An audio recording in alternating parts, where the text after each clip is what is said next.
wabarakatuh. Alhamdulillahirrahmanirrahim, puji dan syukur atas kehadiran Allah Ta'ala.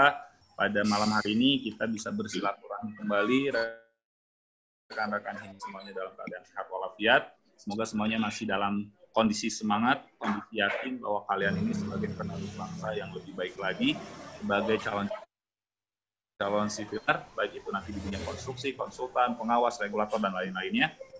Semoga impian itu masih terus ada, semoga cita-cita itu masih terus tertancapkan pada diri kalian.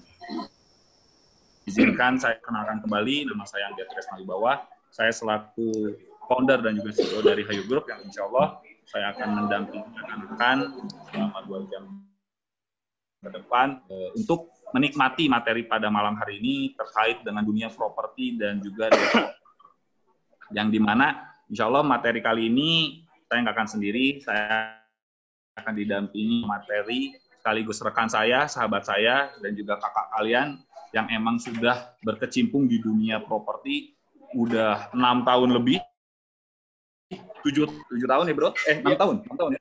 7 tahun di dunia properti, di salah satu perusahaan yang sangat besar di skala properti ini, Sumarekon ya, PT Sumarekon Tbk ini termasuk yang saya lihat properti yang sangat cepat banget perkembangannya, yang dimana dari histori yang saya rekon ini dulunya hanya perusahaan ataupun makelar tanah teman-teman ya.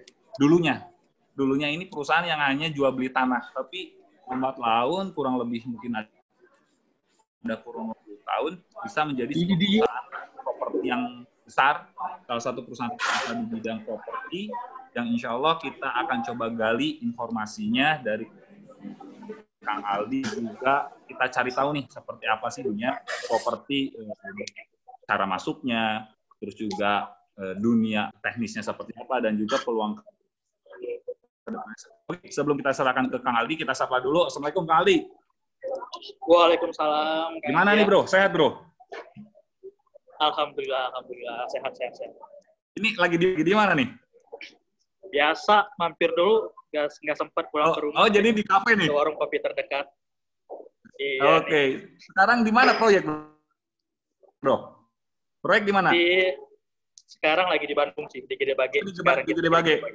Oke, luar biasa nih ya. Jadi buat teman-teman Gede Bage, buat teman-teman sekitar ketika ngelihat proyek Gede Bage, nah ini ada salah satu leadernya nih, ada salah satu head of-nya yang akan sharing ke kita untuk ngobrolin ya, untuk waktu dan tempat. Ane persilakan ya. Oke, siap. Ane share screen ya, di Ane ya. Oh, boleh.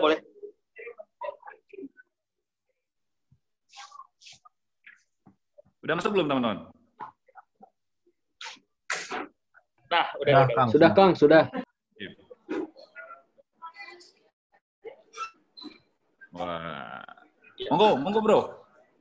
Ya, oke. Assalamualaikum warahmatullahi wabarakatuh. Selamat malam teman-teman semua. Perkenalkan, nama saya Adi Syahputra.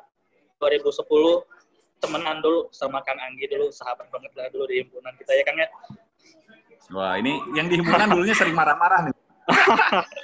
Dulunya sering marah-marah nih. Ya, ini langsung aja nih ya. Kita hari ini topiknya tentang developer ya. Kita ambil kesimpulan aja.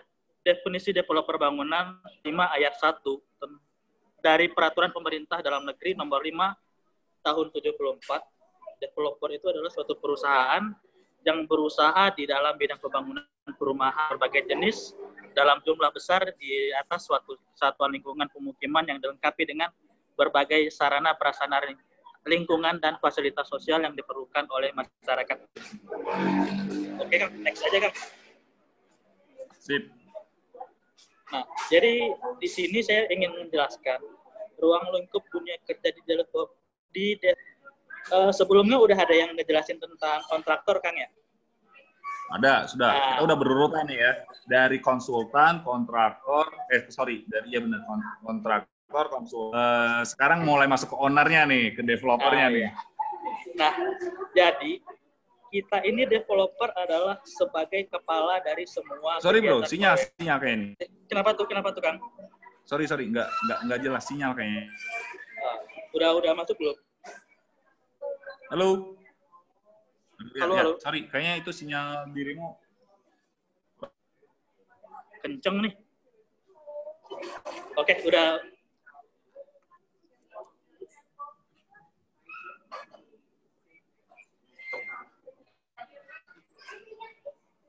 Udah jelas belum? Oke, sip. Aman. Jadi developer ini adalah kepala dari semua kegiatan proyek. Jadi maksudnya ini adalah suatu badan di mana badan ini adalah yang mempunyainya. Badan yang membiayai dari segala kegiatan proyek tersebut. Itu berada di bawah dari developer, konsultan pun berada di bawah dari developer. Jadi semua kegiatan proyek itu dikendalikan oleh developer. Apabila developer itu tidak ada uang, berarti kita tidak ada proyek. Nah, jadi kurang lebih begitulah. Ya, Oke, Kang, next. Jadi developer ini sebagai founder ya? Iya, ada, Kang. Oke, Kang, lanjut aja, Kang.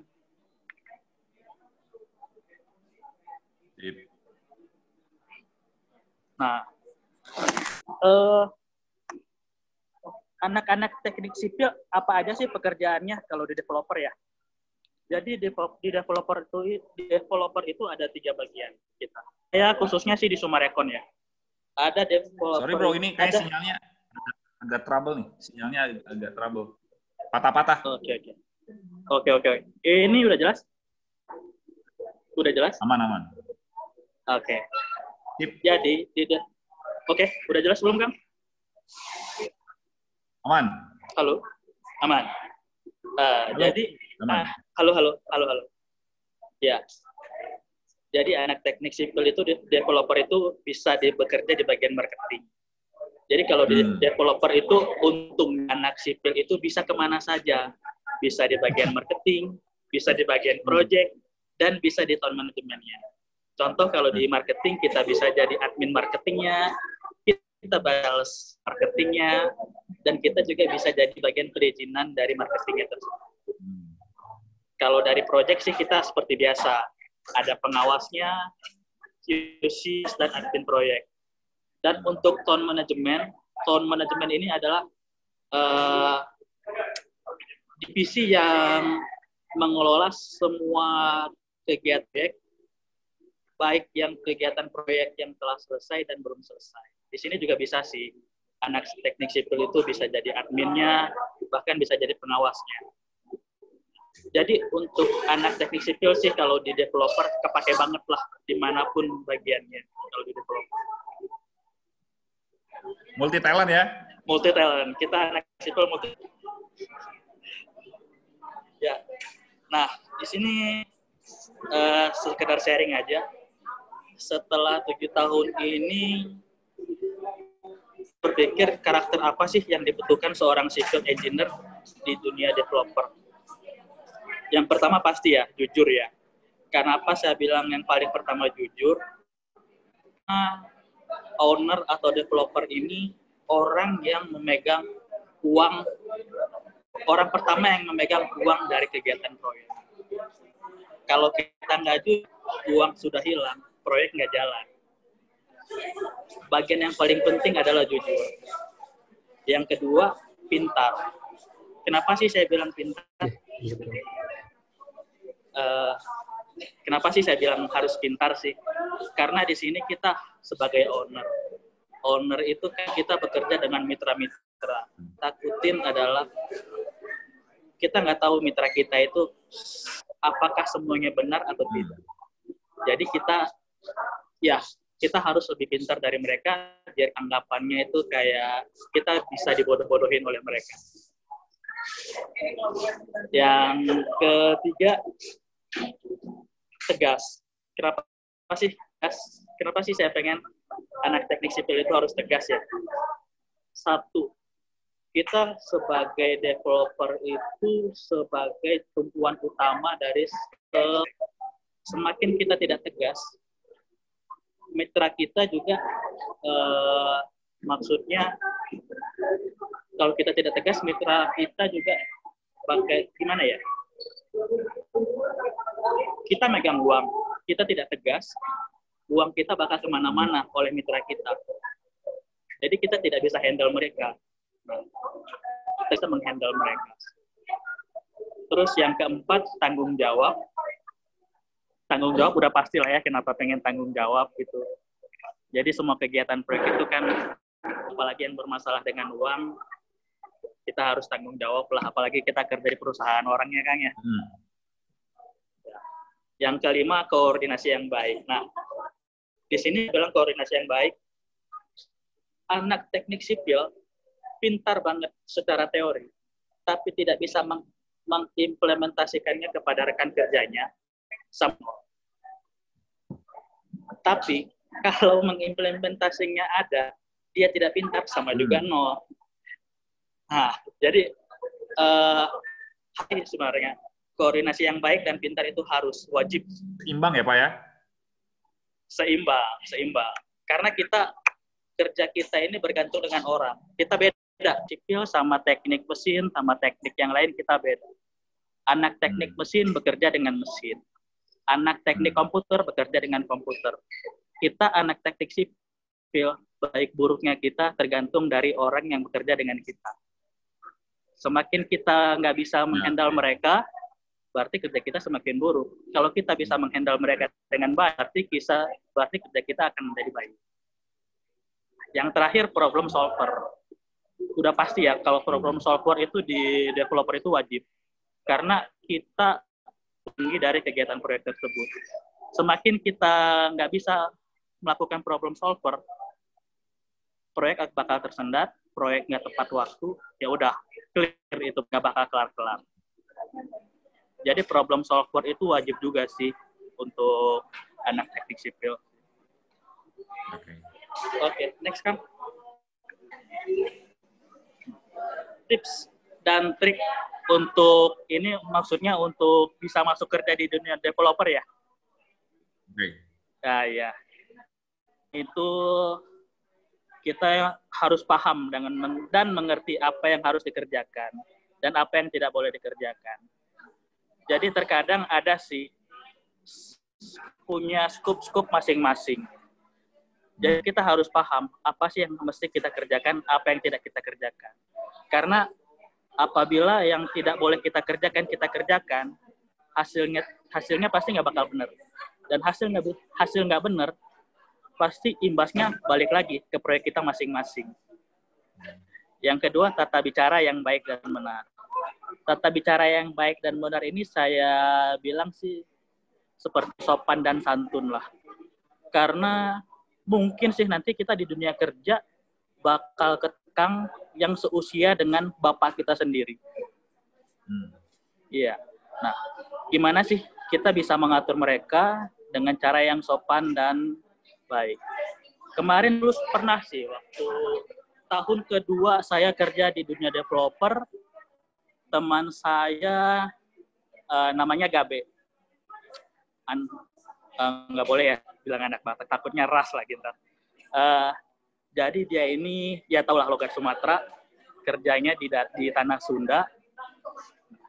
Tanah Sunda kan, ya Kang ya, bahasa kita ya. Kang Anggi jelas? Jelas. Oh, ya. Jadi kemarin itu dia pernah kapak kakinya karena tata bicara yang tidak sopan. Sama yang siapa? Ketiga, sama siapa? Sama tukang. Sama tukang. Sama tukang. Iya. Maksudnya mungkin tukang nggak tahu kalau dia orang seberang ya. Iya, kan tukang kan nggak tahu ya. Ya betul. Nah, yang ketiga, cara berkoordinasi dengan mitra kerja kita. Developer adalah atasan. Kita juga membutuhkan mitra.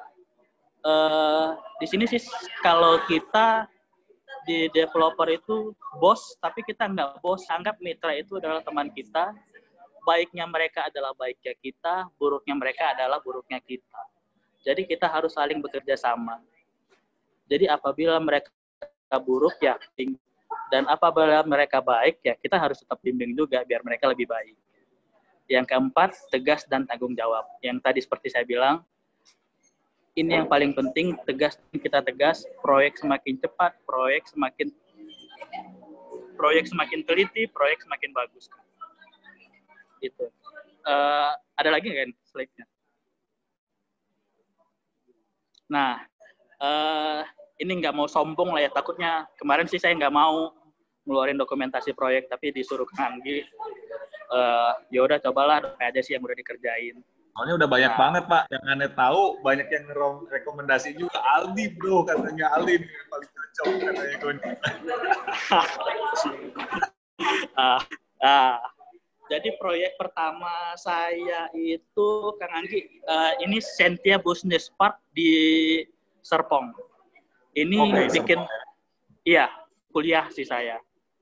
Di tahun 2013 selesai 2014. Selanjutnya ini Townhouse Emerald Cove Sumarekon Serpong. Cukup rumit nih, karena rumah kecil tapi pakai lift. Rumah jadi kecil lumayan. Pakai lift. Iya betul. Sombong ya. Iya. Rumah kecil itu nggak mau jalan apa? Makanya tuh. Ya kita kan yang bangun aja lah, nggak tahu tuh sultan mana yang mau beli. Next Kang. Okay. Ini semua Pak di tahun 2013, 2014. Ini pas lulus berarti ya? Sentia Business Park SBP ini, Sentia Business Park ini banget udah disuruh ngawas. Iya. Pas kita, maksudnya pas baru wisuda langsung disuruh ngawas proyek. Betul. Ya? Mantap. Setahun saya next ke Townhouse Emerald Cove Sumarekon Serpong itu. Nah, selanjutnya setelah Townhouse itu, saya bangun Alobio di Sumarekon Serpong. Alobio ini unik sih. Jadi rumah, tapi untuk kos.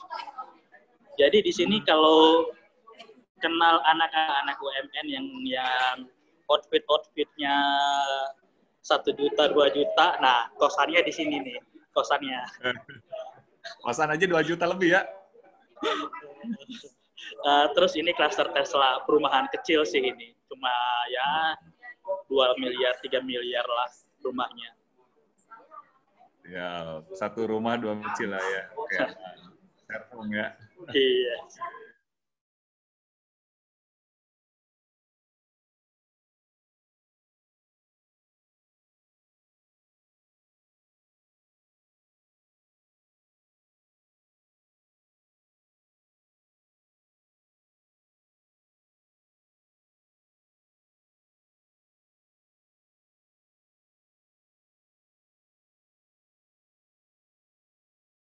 Teknisnya. Alhamdulillah jadi sih. Ya, nah ini kisarannya sama si 3M, 4M lah kalau sekarang. Selanjutnya setelah itu saya ke Ruko Makna. Nah, Ruko Makna ini mungkin kalau yang sering ke McD Sumarekon Bandung pasti ngelewatin sini. Nah, dulu itu saya yang bikinnya. Okay. Pokoknya kalau Sumarekon Bandung, nama lu aja ya di sana ya? Iya.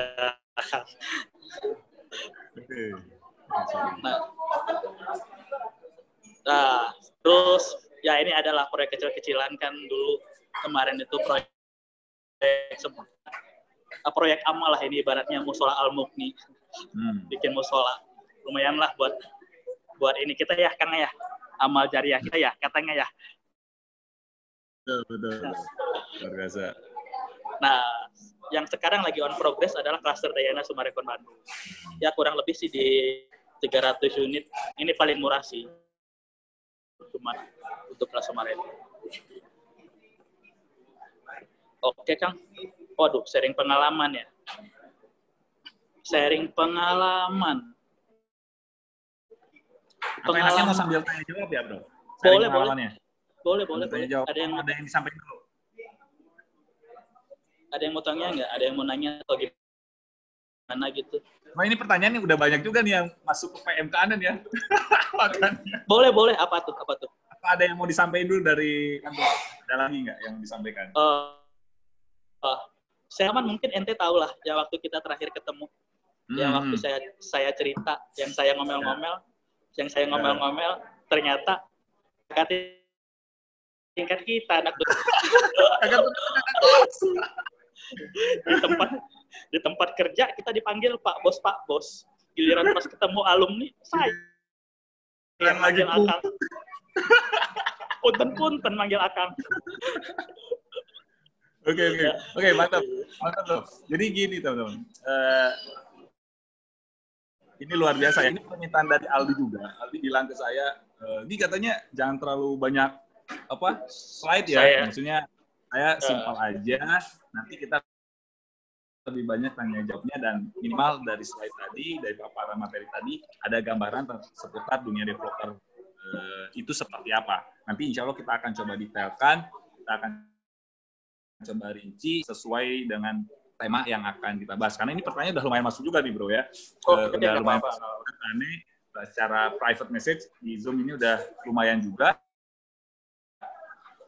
Jadi gitu teman-teman ya, kalau tadi sedikit menyinggung dari sharingnya Kang Aldi yang paling unik, saya pun ngedenger langsung ya.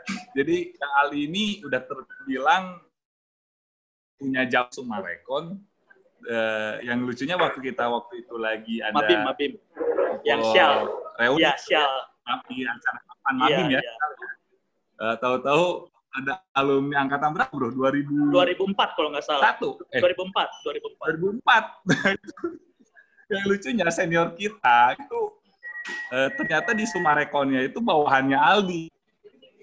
Kebetulan Aldi ini sebagai decision maker-nya, jadi apa-apa si bapak ini yang minta izinnya sama Aldi gitu ya, si Akang ini. Dan ternyata ketemulah ketika BIM, nah ketika giliran mapan Mabim, lah kita yang akang-akangnya di proyek. Dia yang emang Pak, izin Pak, dan lain-lain. Ketika mapan Mabim ternyata senior ini ya. Kan jadi enak juga ya. Oke, itu sedikit apa ya? Ya, guyonan lah ya. Guyonan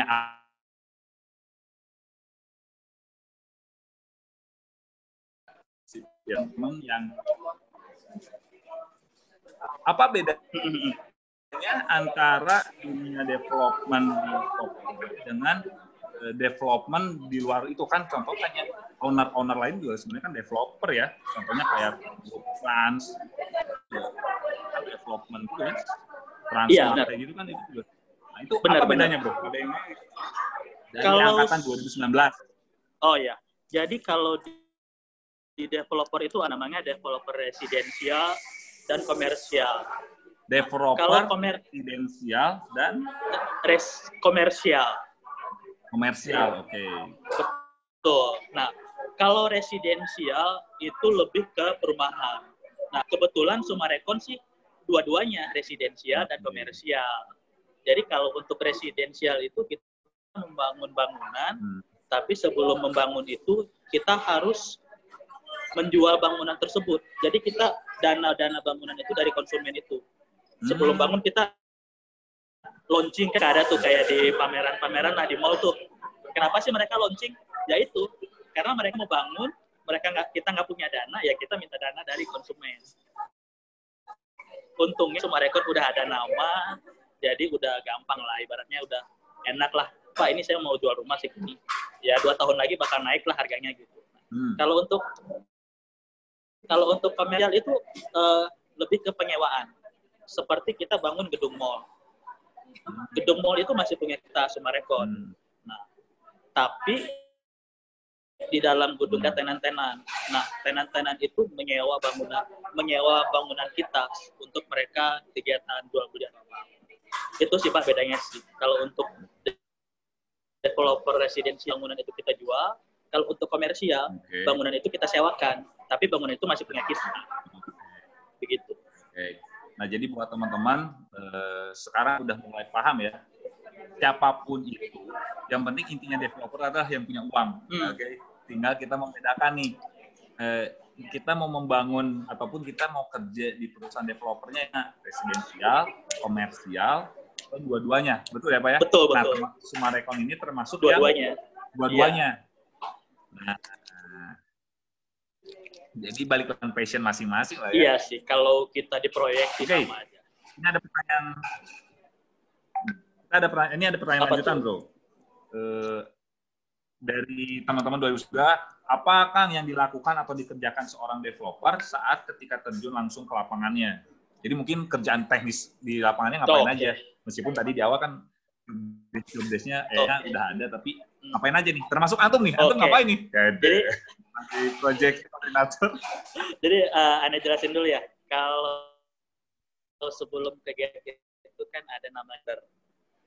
Jadi sebelum proyek itu kita ngelakuin tender dulu. Tender unwasing. Setelah unwasing itu adalah ini penjelasan lah apa lainnya, apa sih yang harus kita kerjakan. Terus setelah unwasing kita tender ulang lagi untuk pemilihan kontraktornya. Nah, untuk sendiri mungkin kita di proyek sih ya hampir sama sih dengan kontraktor sih. Cuma kita bedanya kita lebih paham baca gambarnya, terus kita tetap di lapangan, cuma kita nggak berhubungan dengan tukang atau mandor. Kalau kemarin kan kontraktor kan mungkin seperti siapa ya kemarin Kang ya? Kang Abe ya? Abe di kontraktor. Ya, nah kalau kontraktor itu kan lebih berhubungannya dengan mandor dan pekerja. Kalau kita sih lebih ke pengecekan finalnya aja sih Kang. Lebih ke pengecekan finalnya, terus kemudian kita hanya berhubungan dengan kontraktornya, tidak dengan mandornya. Setelah itu kita penilaian apakah mereka untuk apa ya namanya ya, mengecek apakah pekerjaan mereka sudah benar sesuai dengan gambar, karena kita di situ ada juga sih dikasih gambar sih di situ kita dikasih gambar juga sih. Yang paling penting sih di situ kita sebagai tombak bagian untuk perputaran keuangannya kan. Yang paling pentingnya sih itu. Jadi kalau lebih banyak lebih ke arah pengawas ya? Iya, lebih ke arah pengawasan sih. Tidak terlalu dalam sih kalau kita ya, tidak terlalu dalam. Karena kita hanya pengawasan dan maintenance dari segi uang dan waktunya. Jadi mungkin lebih banyak juga ilmu manajemen ya yang terpakai ya, bukan ilmu teknisnya ya? Oh iya benar, mungkin lebih banyak ilmu manajemennya. Kalau teknis sih mungkin ya 20%, 30%. Oke, nah jadi buat adik-adik semuanya, buat teman-teman, dunia developer ini tidak lepas juga dari hal teknis, baik itu tentang pelaksanaan, baik itu tentang perhitungan, perencanaan. Hanya saja kita khususnya di dunia developer itu ya tidak terlibat langsung dengan orang teknis langsung. Kalau tadi ya betul, tukang, mandor, tapi lebih banyak berkoordinasinya dengan PIC ataupun PM project dari si kontraktor ya bro ya? Iya betul.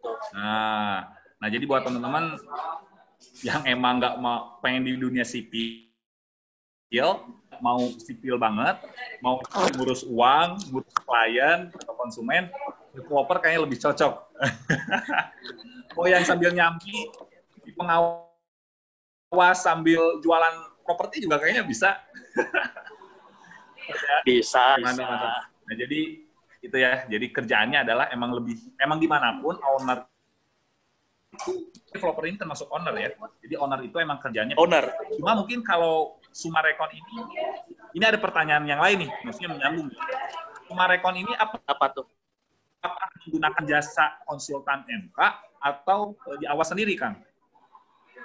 Kalau konsultan kita pakai, cuma konsultannya lebih konsultan perencanaan. Kalau untuk konsultan di bagian MK-nya apa nih?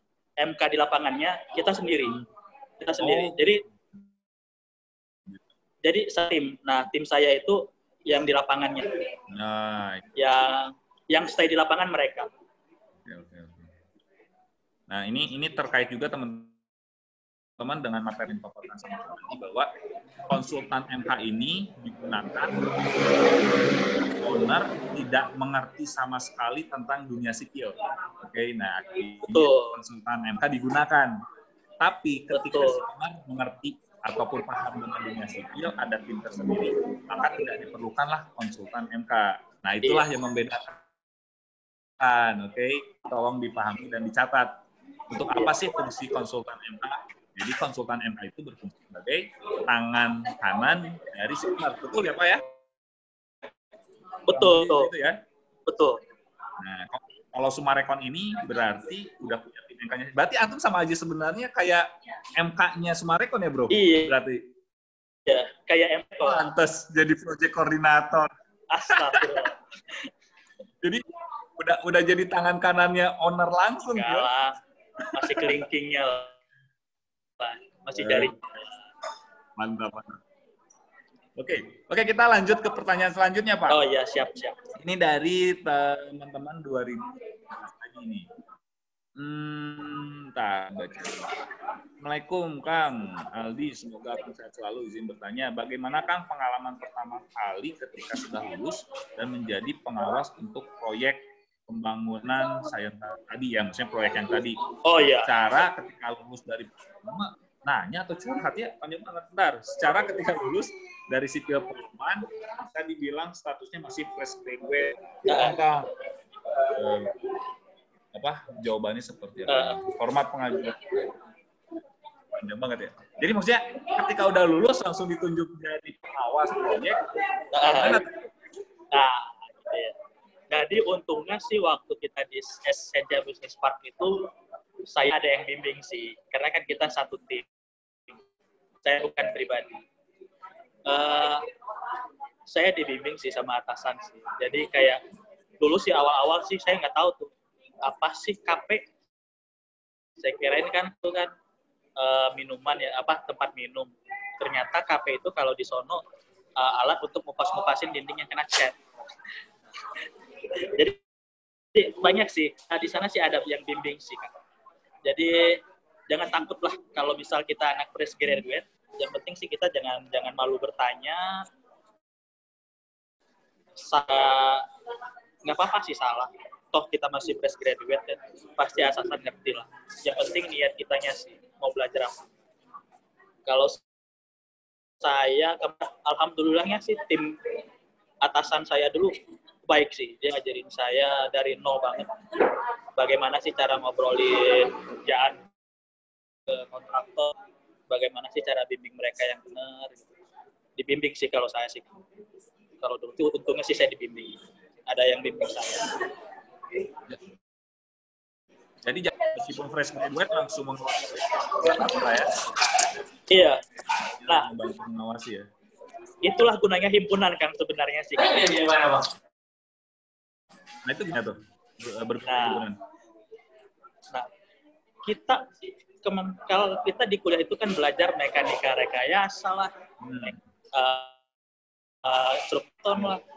Ternyata di lapangan itu untuk teknis itu cuma 40%. Kita lebih banyak bagaimana maintenance kontraktor itu biar benar, biar yang kita mau dia bisa, yang kita mau terus kita pengenin ke dia dan dia bisa. Nah, itulah gunanya himpunan kemarin sih. Bagaimana cara, apa sih namanya sekarang? Soft skill ya itu ya? Soft skill yang benar ya. Untungnya di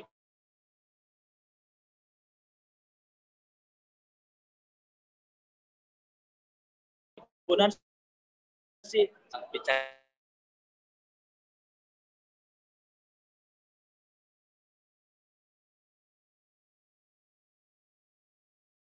gitu kan. Beruntung sih saya dari himpunan.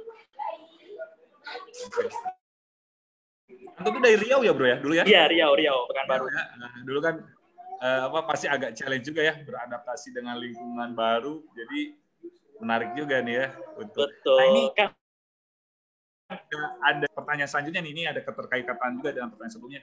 Gimana caranya buat melatih punya karakter sebagai problem solver ataupun karakter yang tadi bro? Jadi tadi Kang, yang pertama sih jangan takut untuk mengambil keputusan sih. Saya pernah diajarin sama atasan saya gini, lu nggak apa-apa salah, tapi lu punya satu keputusan. Dari yang salah itu kamu belajar, gimana sih biar benar. Untuk selanjutnya, kamu belajar dari kesalahan tersebut. Intinya sih gitu sih Kang. untuk problem solver itu yang pertama berani mengambil keputusan, yang kedua jangan ragu, salah nggak apa-apa toh. Ya maksudnya kita masih muda, maklum lah kalau salah. Yang penting salahnya jangan di tempat yang berulang. Itu sih yang ditekankan sih. Oke. Intinya sih jangan takut, udah. Jangan takut. Jadi tadi jangan takut untuk mencoba, gitu kan? Jangan takut untuk mencoba, terus juga harus berani keputusan. Kalau salah ya wajar, asal jangan ulang kesalahan tersebut ya, Bro ya. Betul. Oke. So, jadi buat teman-teman ya, adik-adik, ketika tadi apa yang udah dipaparkan sama Kang Aldi, bahwa untuk menjadi sesuatu yang baik, yang benar, ataupun yang ahli itu nggak ada sesuatu yang instan. Jadi perlu proses, perlu bahasanya perlu training lah ya, karena seorang atlet pun, seorang pemanah jitu pun kan nggak hanya sekedar sekali dia memanah langsung tepat sesuai anak panahnya tadi ya. Iya, dari tahan sekali, 2 kali, akhirnya dia belajar gitu ya. Iya. Nah, jadi ini menarik juga buat pengalaman buat adik-adik semuanya, bahwa untuk menjadi seorang problem solver ataupun seorang komunikator ataupun seorang yang ahli secara karakter maupun soft skill, nggak ada yang instan. Semuanya, teman-teman.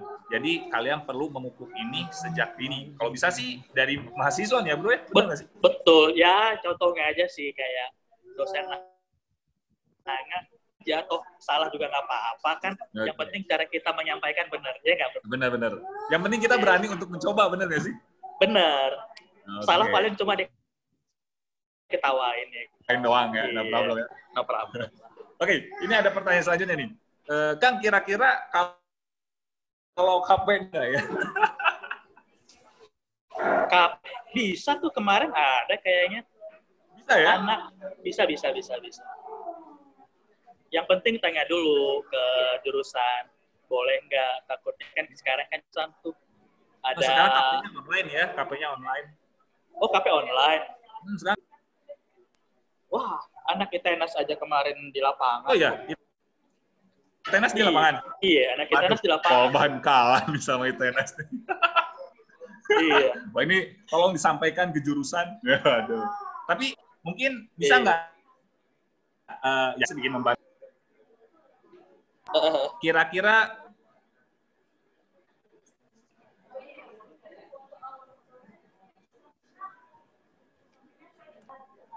kalau online ini bisa dibantu nggak ya kalau untuk pembimbingannya gitu, Bro? Pembimbingannya. Kalau online sih belum pernah sih, saya sih bingung juga sih kalau online itu gimana sih KP-nya, saya nggak paham sih. Sistematikanya kan kalau kita KP kan biasanya kita ke lapangan, kita bawa gambar, kita tanya, terus apa sih topik kita di KP, kita implementasikan di lapangan seperti apa, apakah sesuai dengan yang kita terapkan pada saat di mata perkuliahan. Kalau online berarti hanya sekedar tanya jawab dong. Jadi kayak, Kang, saya minta tolong videoin dong lagi ngecor, atau Kang, saya minta tolong videoin dong pembersihan, atau gimana ya? Belum tahu sih sistematika kalau online kayak gimana. Itu aja sih. Kalau untuk KP sih bisa aja. Oke, ini sorry ya kalau agak sedikit berisik. Anak lagi rewel. Semoga tidak terganggu. Ya, siap. Oke, ini ada pertanyaan selanjutnya. Jadi maksudnya balik lagi tadi sama yang KP, buat teman-teman yang 2018 mungkin ya, ataupun 2017 yang mau KP di developer, mungkin nanti bisa kontak-kontak ke Kang Aldi, apakah masih ada untuk KP-nya, ataupun mungkin lowongan kerja ke depan ya, Bro ya? Banyak. Kita lagi banyak. Lowongan kerja, kita mau lulus, persiapkan diri kalian gitu ya. Jadi asal mau ditempatkan di mana saja, itu aja. Ya nggak, Bro? Betul Bang. Oke, ini ada pertanyaan selanjutnya nih. Kang mau bertanya kalau ruang lingkup sipil developer itu lebih ke bangunan, suatu bangunan. Nah, apakah developer ini bisa TPPG dan TKG atau dari TPJJ dan TKS juga bisa? Bisa dong. Bisa. Ada juga kok anak-anak korban yang di anak JJ itu siapa ya? Ada sih, ada. Anak jalan juga, karena kan kita bangun rumah juga sekalian bangun jalan dan jembatan kan, Kang. Bisa, Kang. Ada kok, banyak kok. Kita di divisi project juga ada project di bagian building dan infrastruktur. Bisa banget.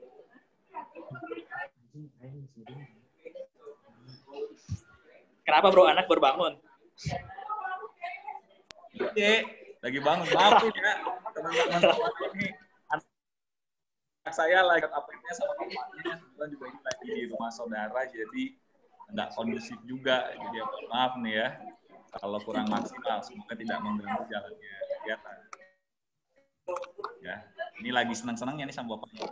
Oke, tadi menyinggung jawaban yang tadi, buat teman-teman yang lintas prodi KS, jangan khawatir teman-teman. Tapi saya informasi juga bahwa ketika udah kerja nanti sebetulnya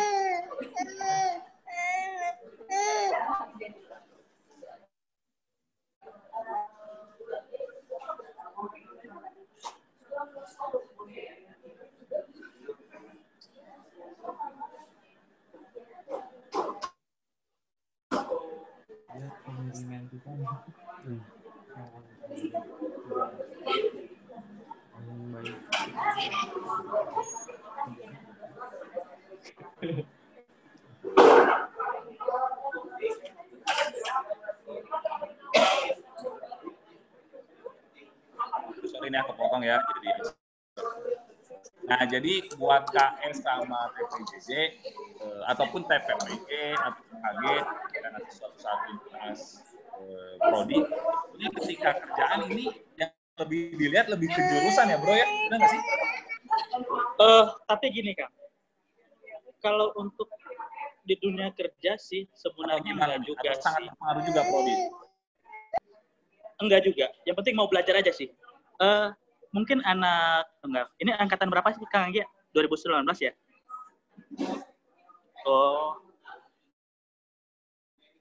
Anak gedung yang di jalan. Terus banyak juga anak jalan yang di gedung. Intinya sih mau belajar aja sih. Secara konsep sih untuk sipil sih sama aja sih sebenarnya. Intinya kita mau ditempatkan di mana aja kan, kata himpunan kayak gitu. Betul, sesuai mau ditempatkan di mana saja. Ya, sipil. Iya. Soalnya gini juga teman-teman, benar nggak bro? Itu si Ramda itu di Sumarekon kan ya? Iya benar. Nah jadi ada salah satu kawan kita juga TPJJ 2010, awal lulus dia kerja di Sumarekon, dia resign, dia sekarang kerja di Lazada. Kan itu TPJJ-nya jauh banget tuh. Jadi sekarang di Lazada. Tahu Lazada ya? Marketplace. Jauh dari jembatan jalannya. Tapi masih relate di dunia persipilan. Mungkin sama dengan yang tadi Kang Aldi bilang, kalau soal kerjaan itu yang penting kita siap di tempatnya. Betul. Nah. Oke bro, ini ada pertanyaan lagi nih bro. Ini banyak banget sebenarnya. Sorry ya, enggak. Iya. Enggak apa-apa. Pertanyaannya adalah, Kang izin bertanya nih, perihal kesalahan kita sebagai fresh graduate, apakah ada parameter tersendiri jika kita kesalahan dalam pekerjaan? Nah, salahnya tuh kayak gimana tuh? Gimana Kang? Kurang.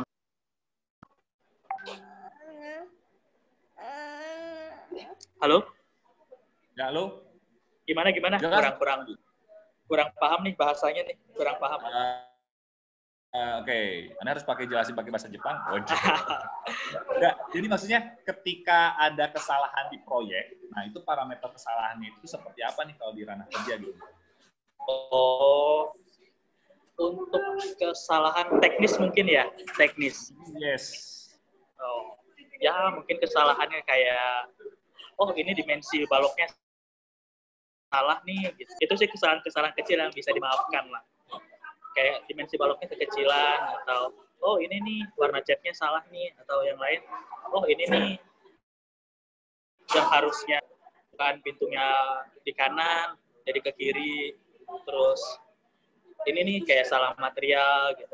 Ya nggak apa-apa sih sebenarnya. Salah itu kalau kata saya sih bukan suatu salah itu. Salah itu bukan aib lah ibaratnya. Yang penting kita terima kita salah, kita mau perbaiki, dan kita bertanggung jawab atas kesalahan kita itu sih. Kalau untuk fresh graduate sih untungnya sih kalau untuk fresh graduate sih nggak terlalu parah. Yang saya tekankan lagi sekali lagi, intinya yang pertama jujur, yang kedua berani ngambil keputusan, dan yang ketiga apa tadi itu?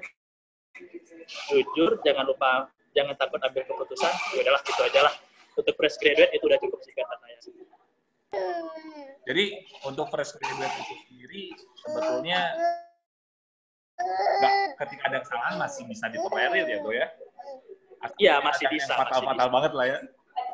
Fatal pun nggak apa-apa, asal dia ngomong. Jangan sampai dia udah tahu salah. Dia salah, dia tutupin, tahu-tahu meledaklah itu masalah kan. Nah, itu dia yang berbahaya. Oke.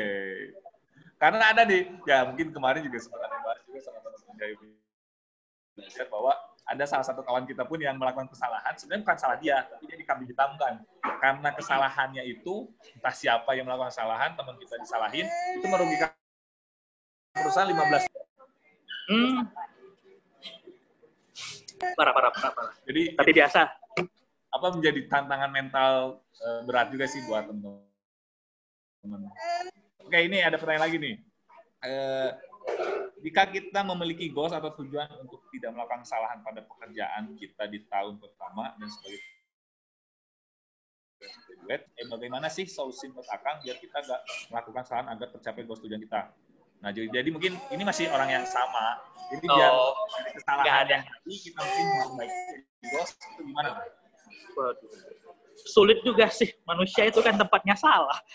Kalau nggak ada salah gitu, ya sulit sih. Karena kita kan kerja di proyek itu selama 1 tahun loh. Dalam setahun itu kita mungkin di pertengahan ada masa jenuhnya. Pas kalau untuk dunia proyek mungkin susah sih bilang, waduh nggak bisa salah. Kalau pengen nggak ada salah nggak bisa. Kalau meminimalisir bisa. Kalau untuk nggak ada salah, selama saya 7 tahun, saya selalu bikin salah. Saya belum pernah nggak bikin salah sih, Kang. Bingung juga sih caranya gimana. Iya.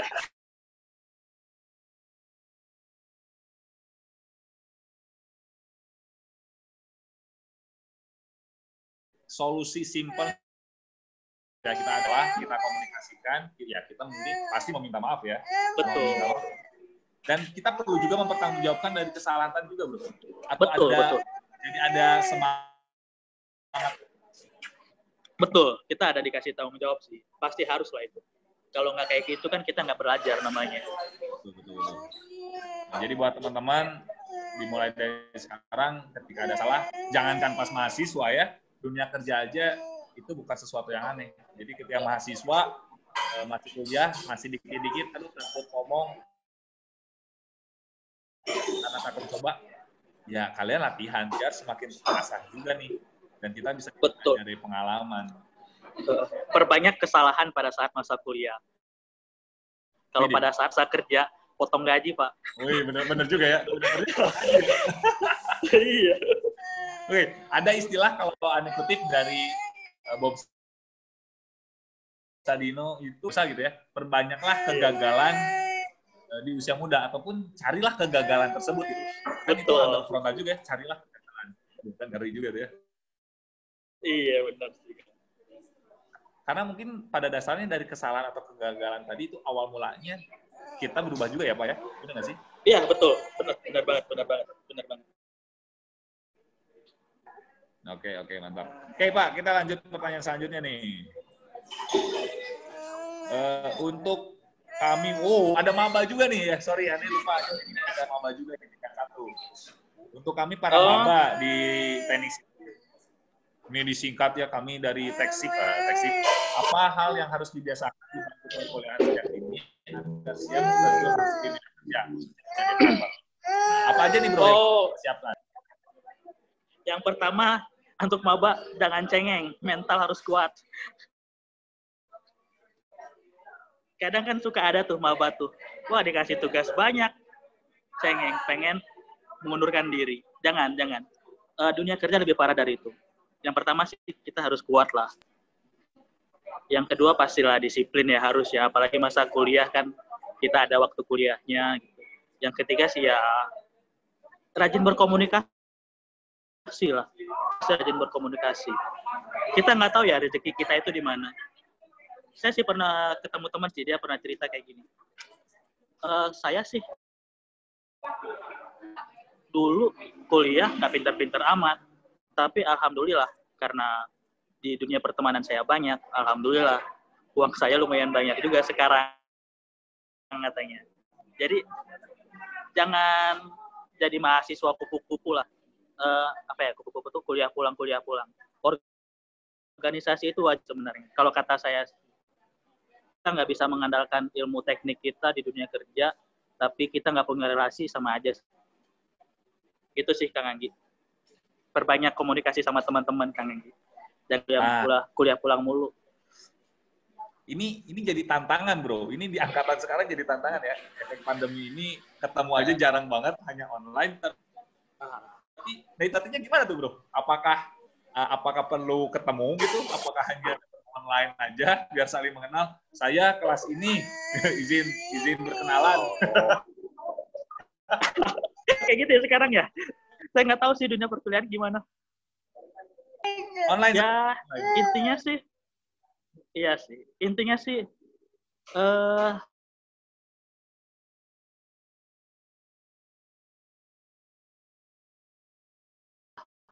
punya IG lah atau punya kita saya hai lah, yang penting nggak yang benar, jangan saya hai minta aneh-aneh ya, karena ya itu dunia pertemanan adalah dunia rezeki kita juga sih Kang. Makin banyak relasi, insya Allah kerjaan lancar.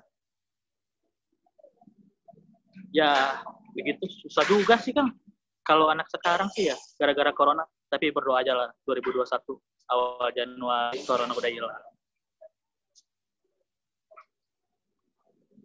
Oke, jadi benar-benar yang tadi buat maba itu khususnya mental, disiplin, komunikasi ini yang perlu dijaga ya dan dilatih dari sekarang. Komunikasi. Teman-teman dikasih ujian ada corona ini sebenarnya jadi momentum nih kita. Benar. Mana nih, gitu loh ya. Jadi semuanya sekarang kondisinya sama, tinggal kitanya bergerak untuk mengasah, kan lumayan ya 6 bulan mungkin 1 tahun ini menguras juga nih untuk kita bisa benar seseorang seperti apa. Bro, ini ada 2 pertanyaan lagi nih. Makin nambah. Kang, lulusan seperti apa sih yang dibutuhkan sama Sumarekon secara akademis maupun non akademis, dan seberapa besar kemungkinan fresh graduate diterima? Nah, gimana bro? Apa yang dibutuhin?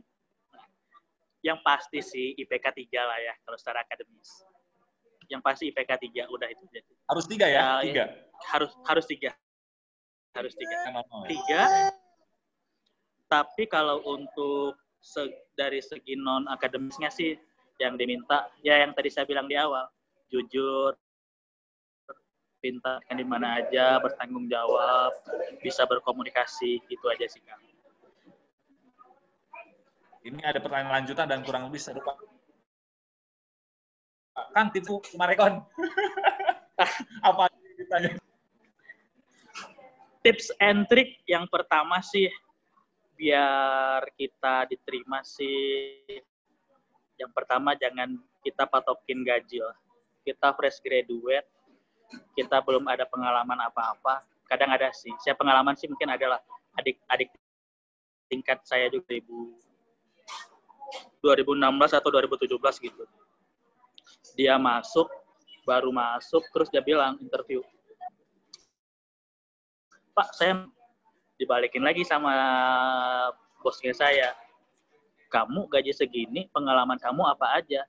Untuk gaji segini, ini loh kerjanya. Nah, yang pertama sih jangan tanya gaji. Karena gaji itu di dunia kerja sangat sensitif. Apalagi kita fresh graduate. Kita belum punya modal apa-apa di lapangan. Yang kedua, jangan merasa pintar. Karena kita interview, yang menginterview kita itu lebih pintar dari kita. Lebih baik kita sih banyak bertanya sih. Interest kita ke perusahaan tersebut, kayak oh iya Pak, ini di Sumarekon bangunnya apa aja sih gitu. Terus kalau kita di dunia sipil, skup kerjanya apa aja sih kalau untuk developer. nggak apa-apa. Owner lebih senang untuk bertanya jawab. Semakin kita banyak bertanya ke mereka, mereka lebih senang. Kalau untuk atasan saya yang di Sumarekon ya, selama ini tangkap dari mereka lebih senang dengan orang-orang yang bertanya dan interest ke perusahaan tersebut. Dan mereka juga nggak suka dengan orang yang berlagak sok pintar dan sudah menanyakan tarif gajinya mereka. Padahal mereka belum kerja apa-apa. Itu aja sih. Jadi yang betul-betul bisa menjadi daya tarik seorang ataupun seorang HRD ataupun orang petinggi dari Sumarekon, karakter kita juga ya bro ya, benar nggak sih? Betul, karakter kita dan mereka lebih suka orang lebih proaktif ya, berarti benar nggak sih? Proaktif, ya proaktif dan mereka punya interest ke perusahaan tersebut. Jadi mereka itu. Jadi perlu ngepoin juga nih ya Sumarekon dulu ya sebelum kita mau interview ya. Boleh lah.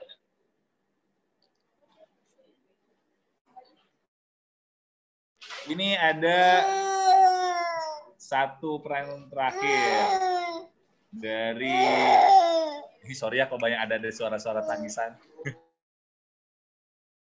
Oh, aman. Oke Kang, nggak apa-apa Kang.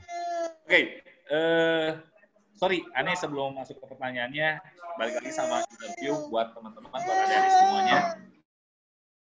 Ada coba mic juga ya ke Kang Aldi. Apakah ketika interview seorang orang-orang Sumarekon aktivitas kita selama kuliah nggak sih Kak? Tanya, dia nanya. Jadi kayak selama di kuliah kamu pernah ikut kegiatan apa aja sih?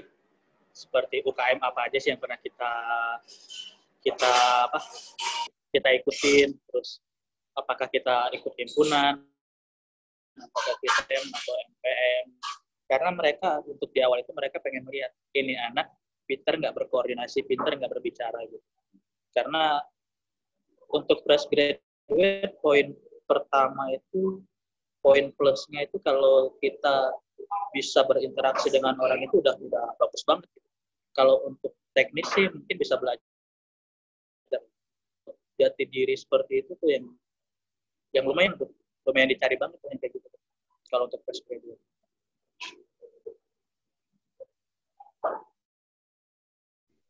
Itu kan aneh bilang satu pertanyaan terakhir, ada lagi yang bertanya, oke kawan, ini 2 pertanyaan terakhir bro.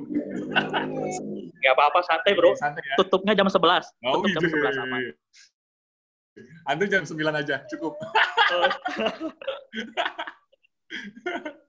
Oke, Assalamualaikum Kang. Saya dari Angkatan 2019, izin bertanya, mungkin seorang fresh graduate cukup kurang diri dalam mengambil keputusan dikarenakan masih banyak ketakutan.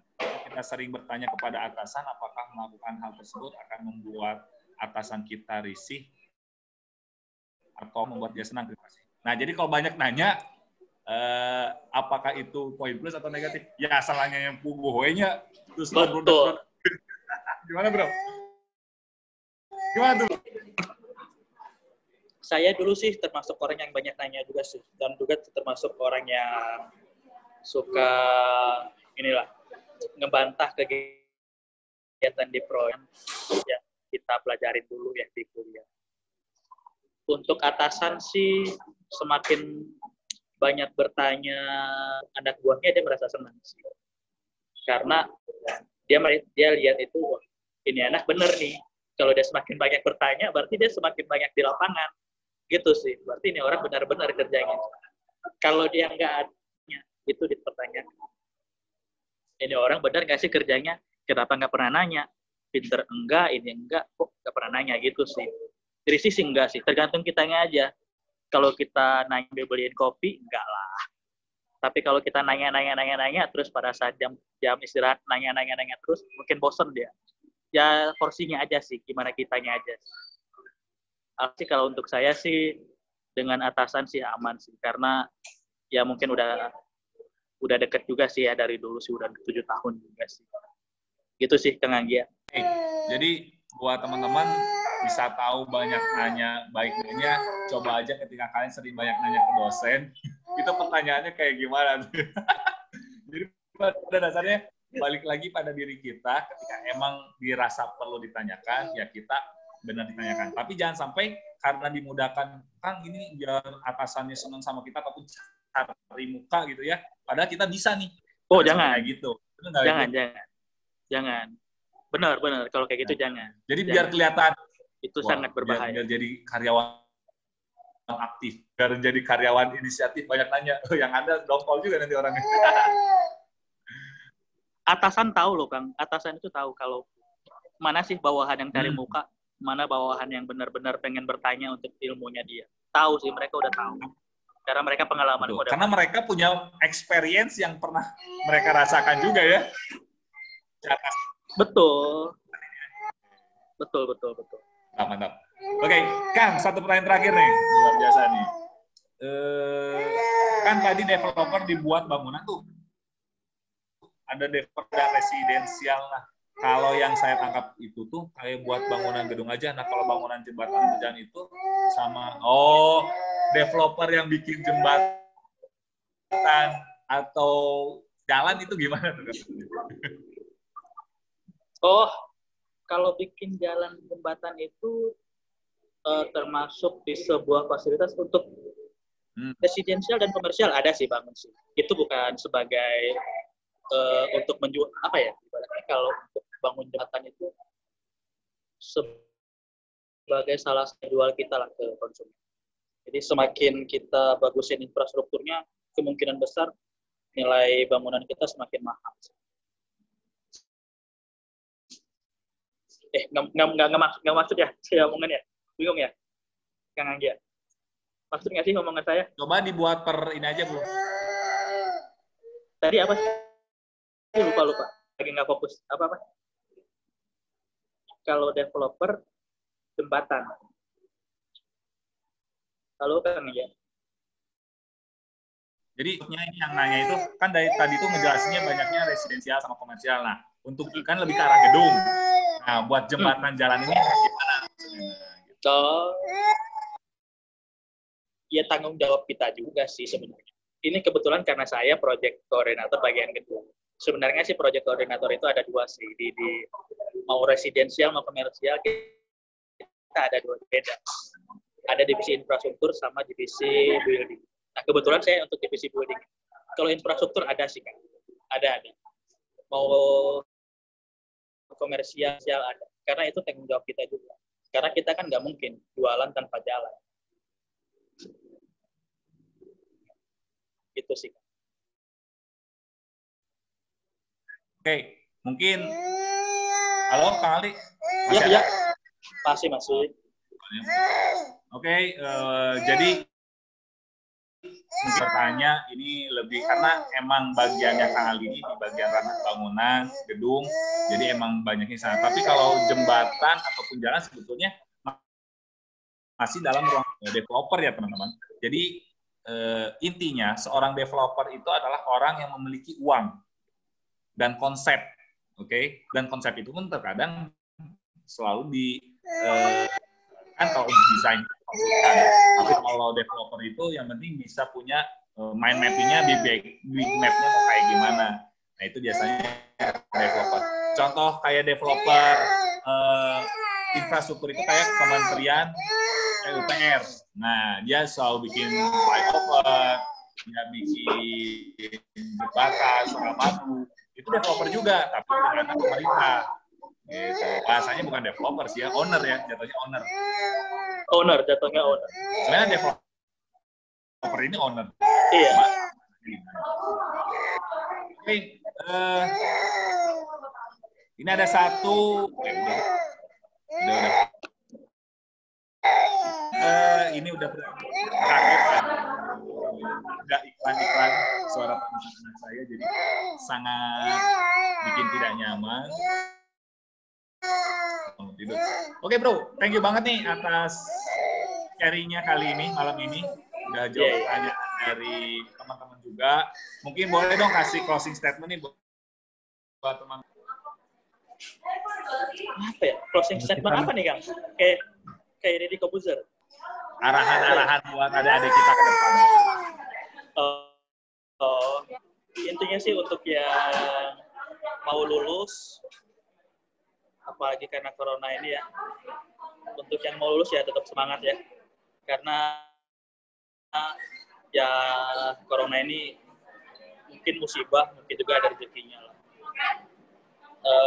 Ya jangan patah semangat lah. Jangan jadiin corona sebagai apa ya, sebagai sebuah musibah. Kita ambil positifnya aja lah dari corona ini. Itu aja sih Kang. Yang penting semangat aja lah untuk nanti kali ini semua. Jangan pernah takut. Mantap banget kali. Atur thank you banget nih udah mau sharing di Ayo Belajar bareng Kimas di episode kali ini.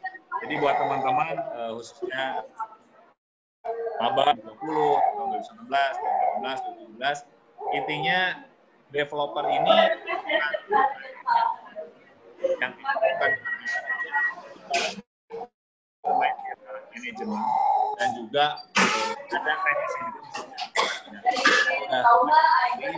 dari pemateri dari dunia ini masih peluangnya masih sangat besar karena apa besar karena Indonesia ini masih sebagai negara berkembang masih pengembangan lahan sekarang ke depannya. Nah, tinggal kita aja menentukan mau seperti apa dan bagaimana, tinggal kita memilih perusahaan yang tepat menentukan untuk masa depan. Oke, sekali lagi dari saya mohon maaf atas ketidaknyamanannya. Bro Ali, Oke. Iklan di akhir. Sip. Acara teman-teman Himas juga saya mau kalau misalnya jadi kurang nyaman karena untuk hari ini saya lagi nggak di rumah gitu ya. Jadi lagi banyak keterbatasan banget. Jadi thank you banget buat teman-teman. Terima kasih banyak. Saya kembalikan lagi sama host.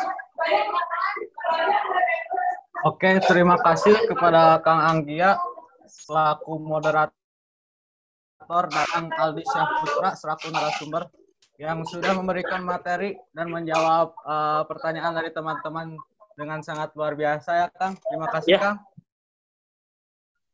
Tonton ya. Gimana Kang? Halo? Ya, minta maaf kalau materinya kurang bagus. Karena ya dadakan sih Kang Anggia. Jadi maaf banget kalau misalnya ada materi-materi ya. Nih Bro Aldi, kesibukannya mau sharing nih. Iya. Minta maaf nih, nggak optimal nih kayaknya nih saya nih. No problem Bro, thank you tuh. Biasa mah kalau jadi project koordinator masih sibuk.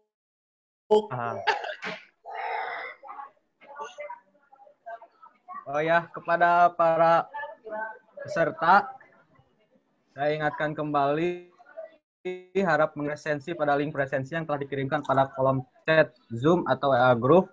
Karena presensi ini ada dua, presensi akhir dan presensi awal. Untuk yang belum, dua-duanya harap. Dan jangan lupa juga untuk mengisi review pada pamflet yang akan dikirimkan pada grup WhatsApp. Karena review ini juga ada dua, review awal dan review akhir. Nah, sekarang saya akan membacakan beberapa poin yang tadi disampaikan oleh Kang Aldi. Sebelumnya saya akan membacakan. Bentar.